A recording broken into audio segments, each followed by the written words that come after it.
welcome in senior judicial analyst Judge Andrew Napolitano. So Utah Governor Spencer Cox is saying that Robinson refuses to cooperate. Now that's probably not surprising because most, a lot of times the suspects don't. Right. But do you think this will make it more difficult for prosecutors? No, I think the evidence of his guilt is truly overwhelming. They could try him tomorrow. But for the necessary due process procedures of allowing his lawyers to examine the evidence against him. The fact that he's not cooperating is standard operating procedure. His father is ex-law enforcement. I'm sure they have a criminal defense lawyer not familiar with cases like this, but familiar with murder prosecutions who basically said, don't talk to them. Anything you say can be used against you. They've told you that. I'm telling you that. That's standard. But the investigation must continue because they have to satisfy themselves that they didn't leave any rock unturned, that there isn't something else or someone else out there. It doesn't appear that there is. It appears from everything that we've seen that he was the lone gunman, the lone killer, that he didn't collaborate with anybody, even people around him, even the roommate, even the parents didn't know what he was doing. And the police have concluded that the roommate and the parents are sincere, being honest and helpful. But they have to keep looking. Right now, it's just state charges that he is charged with. Could there be federal charges here? I know we'll find out tomorrow. I would advise against federal charges. The federal charges require the government to go through a lot of hoops which are not necessary. Utah has a death penalty. The case is overwhelming. I can't imagine them entering into a plea agreement, although I was wrong in the case of the Idaho 4 murders. I thought that was an overwhelming case and they shouldn't enter into a plea agreement, but they know their case better than I do.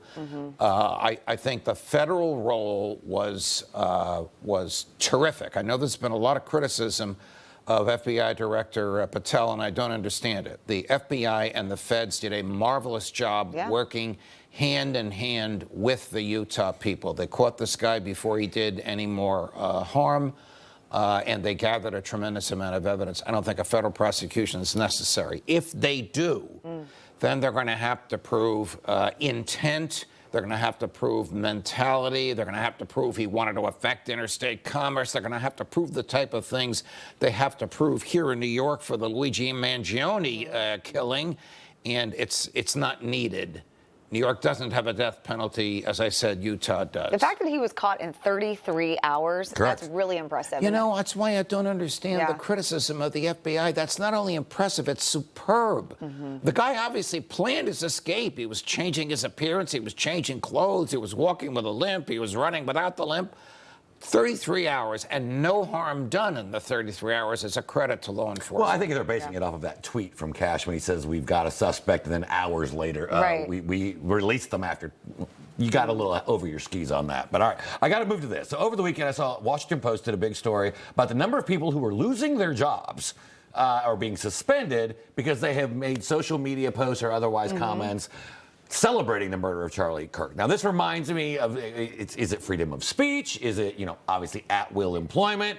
I struggled with this because of cancel culture, and I'm against cancel culture. But freedom of speech says you can say whatever you want. It doesn't mean you're free from repercussions. So the first thing we have to look at is the laws are different in every state. These are state laws and not federal. New Jersey, for example, where I sat on the bench, has the broadest protection for employee speech. You can say whatever you want in the workplace unless you are hurting the employer's product.